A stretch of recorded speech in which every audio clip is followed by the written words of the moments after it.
Well, welcome. It's kind of cold backstage, so we're going to be rubbing our hands a lot up here. But thank you so much for coming to this afternoon. We're very excited to be with you today. This masterclass was kind of something that Hiram and I cooked up last spring in an attempt to kind of transmit to students, enthusiasts, you all, kind of the process that we have in terms of two main elements of music performance, and that is style and context. And what we're going to talk about today is how we approach different pieces of music that we play in the Marine Band, how we approach them stylistically, and how the context of an excerpt influences that style, influences the role that we assume, depending on what piece that we play. So we're not going to hear a lot about technique today. I'm sure it'll work its way in at some point, but mostly we're going to be talking about how to interpret different pieces of music properly in the band context and what role the euphonium and the tuba has in the band. So what the structure of this class is going to kind of be as follows. We have three main groups of pieces that bands play most often. So marches, original works for band, and orchestral transcriptions. We're going to have 2 excerpts per group. We're going to play the excerpt, talk about it, and then we actually have live recordings of the Marine Band playing the excerpt so you can kind of hear what it sounds like, again, in context. So we're going to start off with the marches, kind of get the blood moving, and we're going to start with the Stars and Stripes Forever. Obviously, it's our national march by John Philip Sousa. It's the epitome of a cut-time march.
All right, so we thought that starting off with Stars and Stripes would be a nice way to start this masterclass off.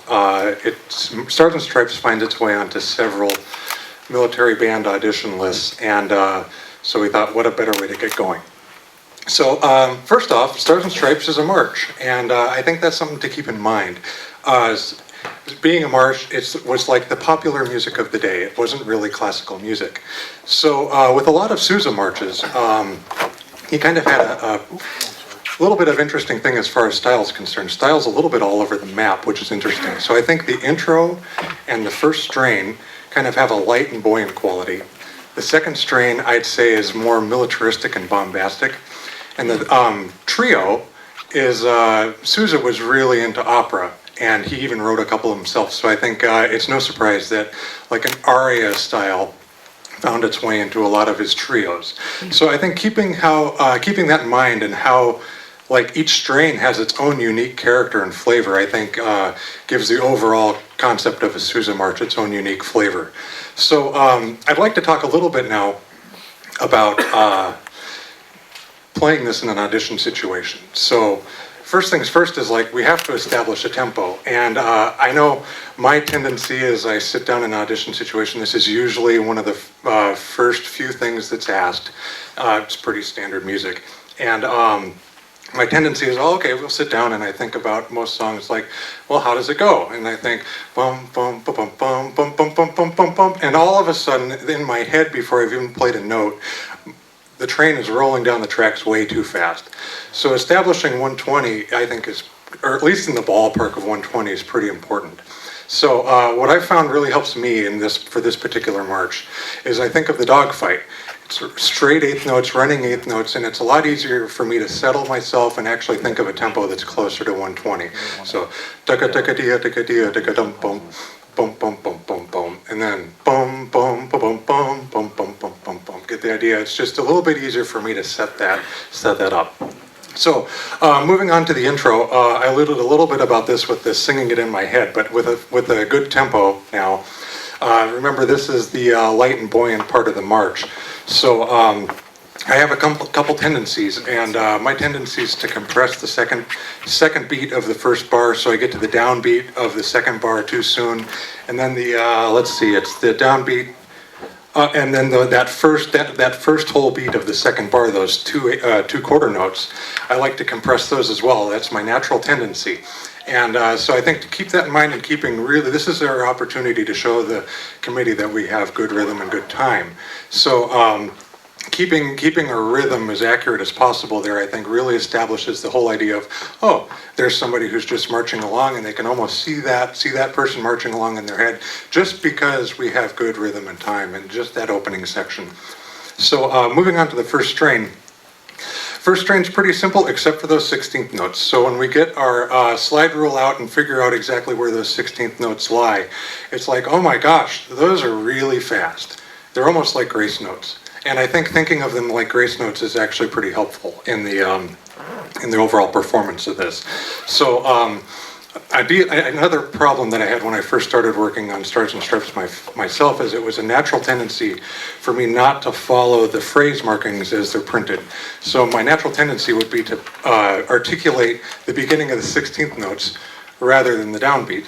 And so our nice little marching along guy in our mind's eye doesn't really sound so good. Hiram, would you mind demonstrating that?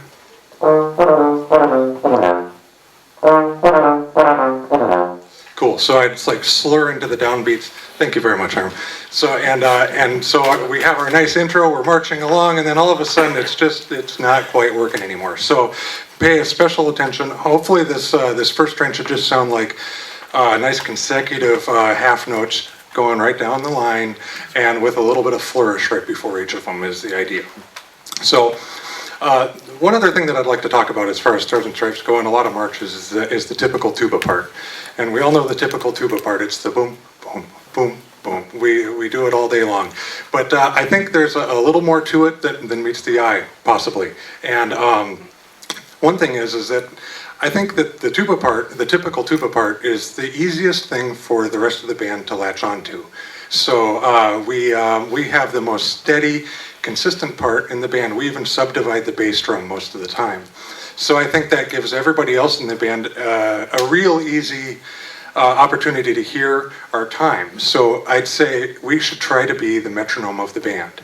And as with just giving time with the typical tuba part, we also, I think, have an amazing influence on the rest of the band, musically speaking, as well.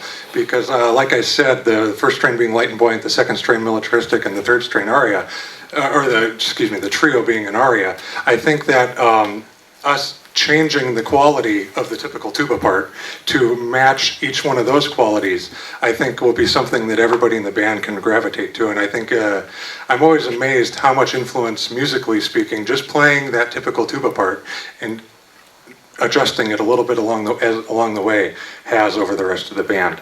So with that, I think I've talked long enough about Stars and Stripes, but I think we're going to listen to, this is going to be the most recent performance that the Marine Band has performed this march, and after we listen to the band play over the speakers, we're going to move on to Invincible Eagle.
Thank you. So that was, of course, The Invincible Eagle by John Philip Sousa. And we really wanted to play a 6/8 march for you today to describe the lilt that happens in a 6/8 march. Again, as my colleague Chris was saying, marches are not classical music. They are popular music, just like jazz, funk, rock. There are unspoken rules about those idioms, as there are with the march. And just like jazz charts, oftentimes you'll see a march where half the band will lay out to get a different sound out of the band, or one section will play much louder here and pianissimo, even though it's not even marked in the music. Such is the case with Invincible Eagle. Now, the 6/8 marches have this lilt style that can only be described as an egg rolling down a hill. That was told to me by one of our percussionists. He says, whenever I play the 6/8 march, and especially when we have the brum to the downbeat, it always feels like I'm almost waiting and then I'm almost rushing into the next beat. Brum, brum, brum, brum. So that you get this feel that it's always moving ahead, but always in time.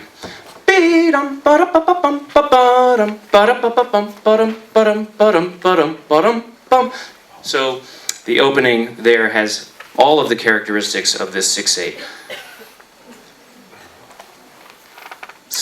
You can describe it as a slight delay with almost as a pickup to the next beat, and it maintains that marching feel and its nice lightness. Now I wanted to talk more about the euphonium part because tubas were described mostly in the Stars and Stripes. But in Invincible Eagle, we have the opening, very bombastic, very present, very nice, light singing opening. It just has to be very to the fore.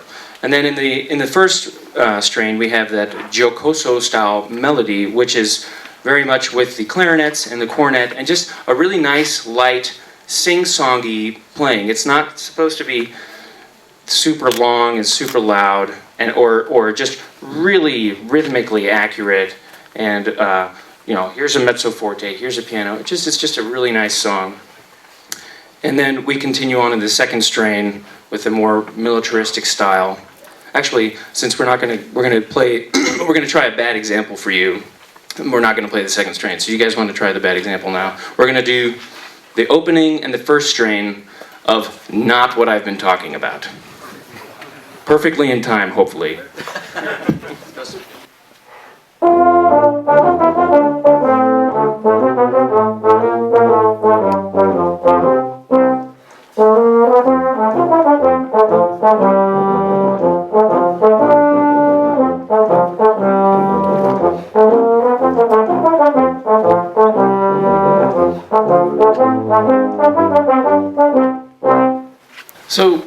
think we were pretty well in tune and pretty well in time. Thank you guys, awesome. But I think what we took away was that great left-right feel to it. We took away the lilt, we took away the slight delay, the bum-ba-bum-ba-ba-dum, almost like an imperceptible accent to every downbeat, and halfway through the measure. So, without further ado, let's have a listen. Does that cover everything, you guys? All right. Let's have a listen to track 2.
Very briefly, I wanted to go back and touch on the way the trombones are playing there. That's the way the euphoniums play.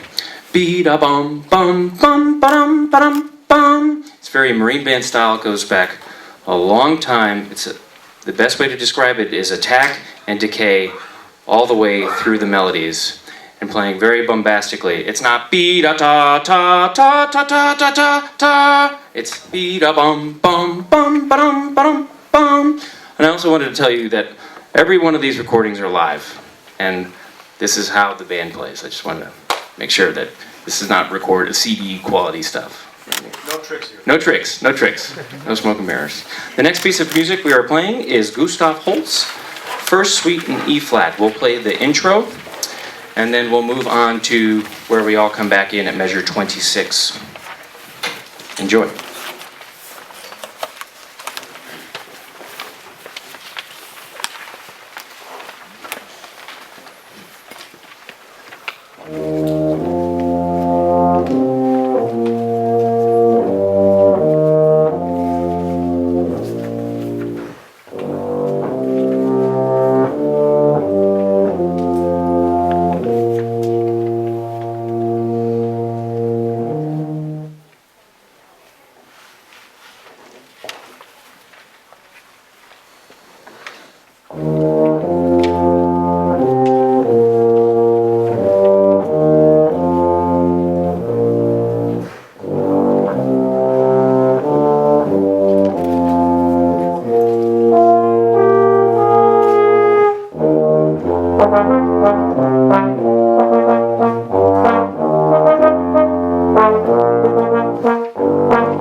Thank you.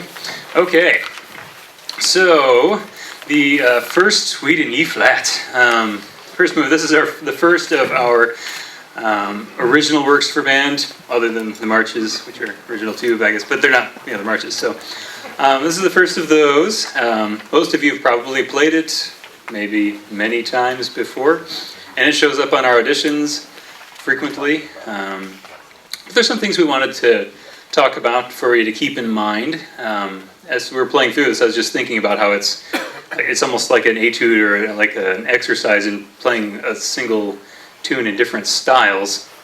But nobody wants to listen to me all day, so I'm just going to talk about the first one in the opening here, the first 8 bars. Here we have the Tuba and Euphonium introducing the theme that's going to be used over and over in the chaconne, playing in octaves here. Excuse me. And so we need to make decisions about how we're going to play that. When we're playing this, I like to think of this as just very honest, simple, beautiful music. And so we want to treat it in that way. We want to play it that way. We don't want to play so quiet that it sounds timid, especially in an audition environment. We want to give everybody a nice musical hug here, okay? So our focus is going to be on playing beautifully, not playing really quietly and getting inside ourselves. And really there isn't much reason to. There isn't much anything else going on. It's just us playing, so we're not trying to hide, get under anything else that's more important. We are what's important. Okay, so that is okay. So we're going to play in a nice, straightforward way. As part of that, about halfway through there, we choose to breathe after the B flat. So it splits it up into regular old 4-bar phrases. And that one breath in the middle should be sufficient for a normal-sized, healthy adult person. Okay? And there are reasons for doing it there.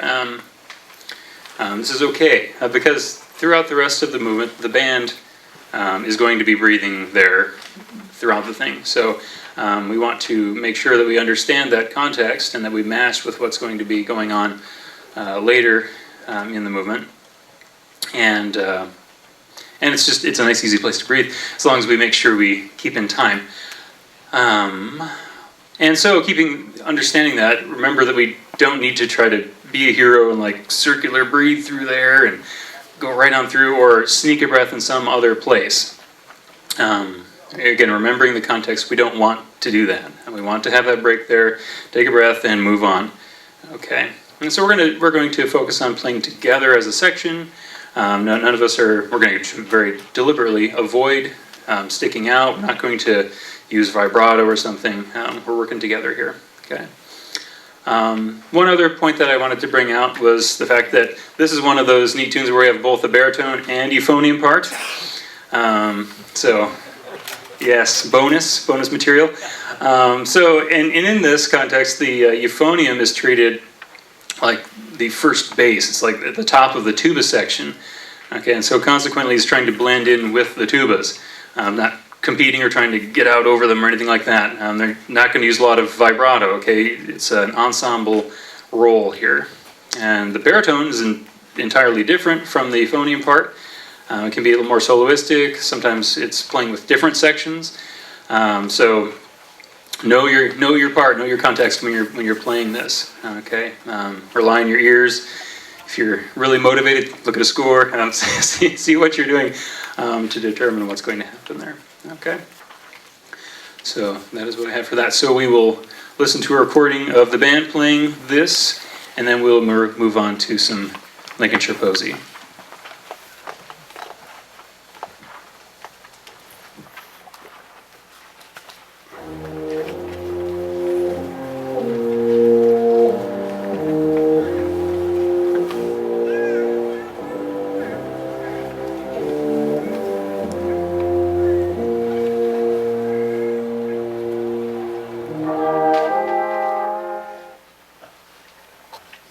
That's it.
That is those are long phrases. All right, so Lincolnshire Posy is pretty similar to Holst's first suite in terms of the instrumentation, the role of the euphonium and the tuba and the baritone. At that time, the baritone horn was actually considered the tenor solo voice of the concert band, and the euphonium was considered the B-flat bass. There was a B-flat bass, an E-flat bass, and a double B-flat bass in the tuba section. And so the scoring here in Grainger's Rufford Park Poachers reflects that pretty closely. So when you're playing this piece, when I approach this piece, I always listen down. I always try to match the tuba section. The tuba section, in terms of the two of our sections, euphonium and tuba, their timbre is what should dominate the sound. Right? They're basically the dominant timbre of the entire excerpt that we played here, apart from the baritone solo. And notice the baritone's role is quite different. If I had to describe it, he would be the connection between the upper woodwinds, upper brass, and the low brass. And here, he's actually doubling with the French horn. So we're getting into the context again. And when someone sees this, who's a euphonium player, the first thing that comes to their mind is, hey, I'm going to put some vibrato on that, and it's going to sound great. Yeah, just like that. And we've heard that in auditions. So, but again, if you really think about the context, if you're solely with French horns, would vibrato work very well? Not at all. In fact, you're going to get some nasty looks from the French horn section. And also, I think, truthfully, Grainger didn't mean for the baritone / euphonium to be the main voice in that texture. He wanted to hear horns there, and the baritone basically is there just kind of to add some richness and add some resonance to the overall sound. So keep that in mind as you're auditioning. Always know what you're doing in what part of the score when you're playing a piece of music. It doesn't always have to have vibrato. All right? There's plenty of other places. Actually, there's the next movement over, Brisk Young Sailor. That's the time to have a lot of great vibrato in that wonderful baritone solo. But right here, you're kind of part of a team. So keep that in mind. In terms of general style, we all know the story behind this piece. Percy Grainger went into the mountains of England with a phonograph machine, and he recorded all of these great songs that were kind of dying off because the people who knew them were dying off. And he kind of tried to transcribe them as he heard them on his phonograph. So there's a lot of weird rhythms. Of course, rhythmic accuracy would be very important here. But in terms of style and approach, I always try to approach this as a vocalist would approach it. All right. So what I don't want to hear is except in the accented parts, but mostly in the moving lines that start at rehearsal 51. I don't want to hear a lot of sharp beginnings and sharp ends. I want to hear just kind of, it comes out of nowhere, crescendos, decrescendos, into the distance, and it comes back and it goes out. Just to really give this kind of undulating sound of this phrase that kind of we can hear sometimes and it goes away. It makes it a lot more effective for the listener. Other than that, I think that's it. Let's, any comments to that? Oh, right. Hiram made a great point the other day when we were discussing this. Always make sure that the bar lines don't get in your way. towards the end of his life, Grainger never wrote with bar lines. He had completely eliminated them from his composition style. And I think that would be a very good thing to remember here. Always, obviously, we have to keep time, but the phrasing itself should sound like there's no bar lines, there's no limits, and that'll really make it effective in performance. So let's hear the recording.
Right.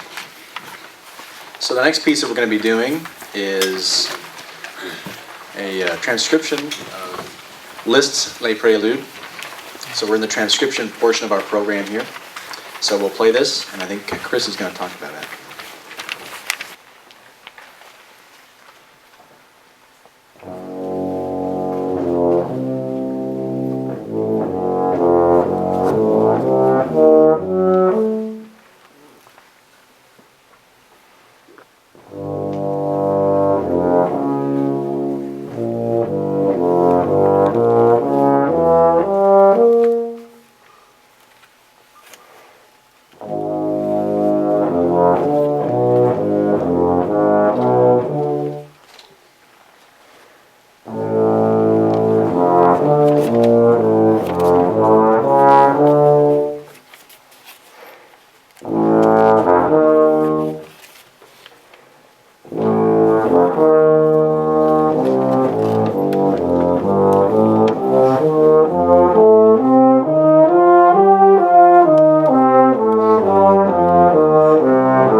Well, thank you very much. So as Mark mentioned earlier, this is the first transcription we're playing. And transcriptions, I think, are pretty fun because it allows the tuba and euphonium to kind of get out of their normal box as tuba and euphonium players and actually explore some other instruments in the orchestra's parts. So throughout our entire part to the list here, we transition, the tuba part transitions between the double bass and the tuba part. And it's, I think, throughout the whole thing, it's back and forth, back and forth. So I think it's really important to know which parts you're playing because I think that'll affect how you articulate and what musical qualities you bring to each one of those individual sections. So with what we just played, it's all double bass part until we get to the fanfare about halfway through. So that's double bass about halfway, and then it's tuba part for the second half. So with the opening, I think this is like in an audition situation, this is an opportunity to show the committee your sense of musical line. And I think we've been talking a lot about this afternoon about context, and I think if, without really knowing the piece in its entirety, it'd be really easy to sit and look at the beginning of this starting at 2 and see all these really nice phrases, and to almost borrow our ideas from the Grainger. It's like, well, gosh, I'm just going to play a lot of pretty lines. I'll start soft and get loud and then come back soft as if we'd like sing the song. But it doesn't really fit as far as the context of what this is doing throughout the piece, throughout this chunk of music and overall. And this is something that starts really soft and builds and builds and builds, and each one of these little phrases kind of builds upon itself to finally hit that the big part with the fanfare. I kind of like to equate this kind of music to driving a stick shift car, where you start in first gear and you get to fifth gear and you don't skip any gears along the way, is the idea. So ideally, in sitting in audition, you want to show your sense of musical line and context with what's happening. I don't think you have to get everything right. I mean, I think it's really easy in an audition situation to try to kind of get in the into the committee's head of like, oh my gosh, what are they thinking for all these little minutia musical ideas. And I don't think that's important. I think what's important is giving the person on the committee an idea that, well, you know what? I could sit next to that person and we could make great music together, and that'd be a lot of fun. And so it's, I think, just showing an understanding and showing that you have an idea of what's going on with the music is important. So moving on to the fanfare part of this, I think one thing, it would be really easy, I think, just to play this loud. And but I think with that, even in the fanfare section, it's just as important to show musical line here as well. And I once had a teacher, and he was, I don't know, he was talking to me, so it was very simple. But at the same time, I think it really clicked for me. He was like, you know, Chris, if you have a part of the music coming up that's exceptionally loud, play the stuff before it a little bit softer so you have room to go. And, you know, it really clicked. It was like, wow, you know, I could just play a little softer beforehand and then play the exceptionally loud part loud, and it's fine, rather than try to play the exceptional loud part really loud, and then it just gets uncomfortable, and kind of music kind of goes out the window then. So for me, that actually really clicked and helped, and if that helps any of you, wonderful. But I think some tools to have in our tool belt as far as like showing these dynamics. And I think one thing to think about is that dynamics is all about perceived contrast. So it's not necessarily, if there's no basis of what loud and soft is, well, you need to show what loud and soft is. If you just go in there and play really loud, it doesn't really mean anything. So perceived contrast is what I think what committee and directors are looking for. So some tools for us to have as musicians is think about our tone color, think about articulation, how we can modify both those things to give that sense of perceived loud.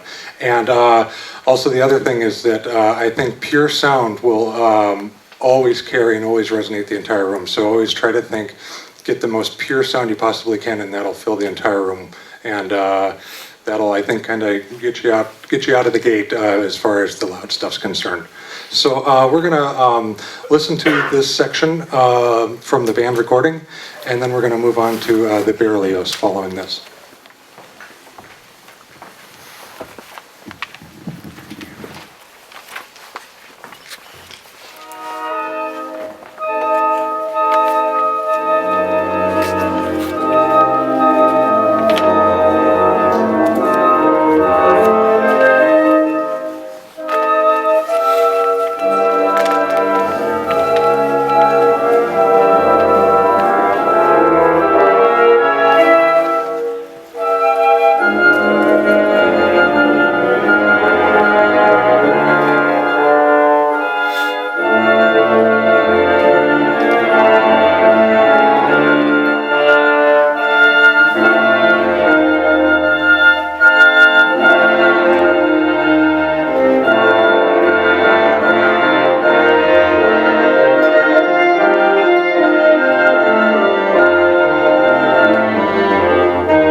Thank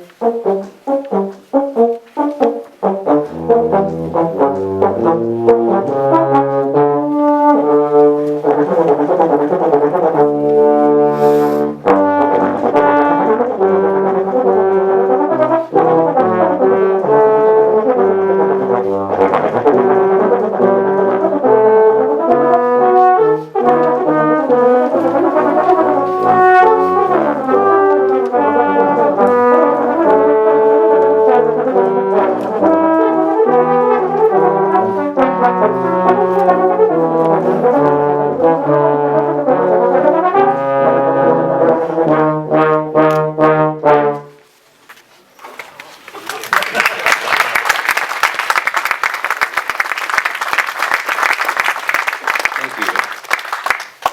Woo!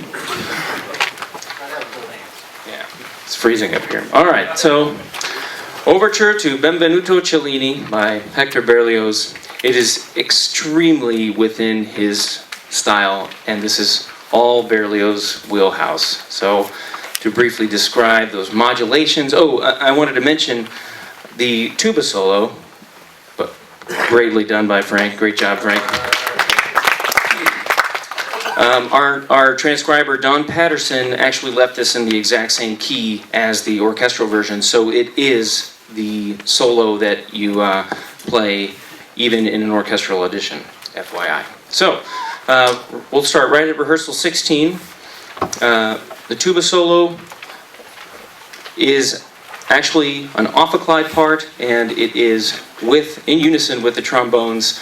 You want to support the trombones. You are definitely not taking over. I don't think Berlioz intended for the off-a-glide to take over the trombones. If anybody familiar with the off-a-glide? Okay. So, supporting role, clear articulations, clear sustained tone, rising and falling, very simply with the trombones. Bum, bum, bum, bum, bum, bum, that leads to us. Our parts, the transcription part of it, is the bass and cello. And the strings job there is to help modulate, just very typical of Berlioz style. We're going up in steps, and it's really important for us to make sure that we are, this is very downbeat heavy, you want to make sure that we can hear the key really well. So as the key advances, we're helping move that along in the string section. Onward through up to 17, again, making sure that we can hear that very clearly. The lower and upper neighbors are not so much important. You need to hear C minor, B flat major, or B flat major, C minor. You need to be able to hear the progression. It's very important. Huge, powerful sound at 17, coming all the way back 4 measures later, where the cellos, iron cellos, have piano. And in this line, you want to build it, great time, keeping good time, very clear articulations, but coming way, way back. And as the texture rises, as the tessitura rises, it's going to rise pretty much on its own. This is a very long crescendo, piano to forte only. So you want to really let the tessitura build it, and when it drops back down, make sure that the tessitura, now that it's back down, you're going to get a little bit of another crescendo there up to measure 348. And then drop the bottom out at measure 349. And so you can get a really great build to 18. Speaking of 18, wouldn't it be great that this crazy euphonium line was the most important part in the, we could stand up and play this for everybody, but that's not how it is. It's literally the least important part. Okay, I can move on. Anyway, so that being said, this is a melodic line, nothing more, nothing less. Play it very easily, very comfortably, supporting what is actually the most important part, the beautiful brass chorale being supported by the tuba. This is also included in the excerpt. That's the predominant sound. You want the brass to really sing, and you're just keeping good time, letting the sound carry very beautifully. So I'll just describe briefly the euphonium line. As it rises up,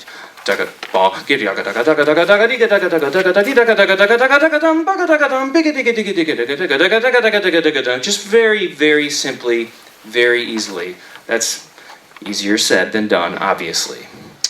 And the tuba, the second tuba part is actually the bass line keeping great time, and he did a fantastic job of just bum, bum, bum, bum, just very clear articulations.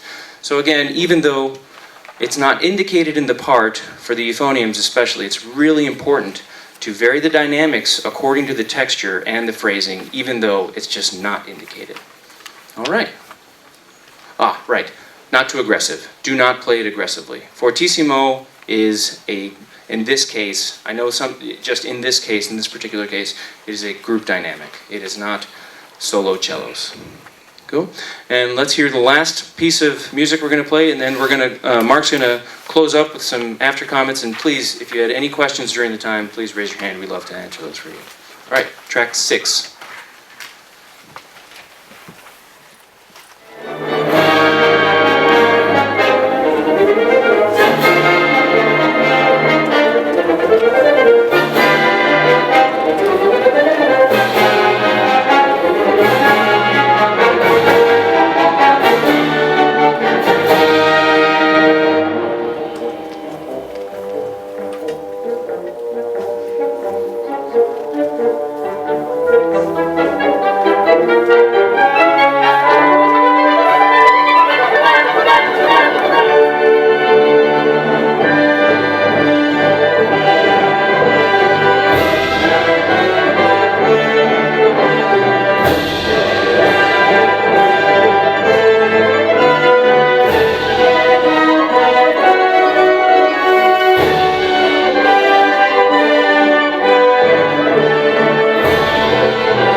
That's how that goes.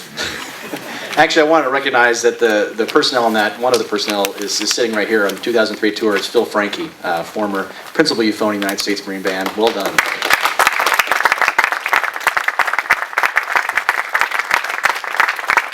And if any of you know Phil Franke, he probably just rolled out of bed, picked up his horn, and said, "Okay, I'm ready to go," and then just played it. So just to close really quick with a few kind of closing thoughts to kind of tie this together.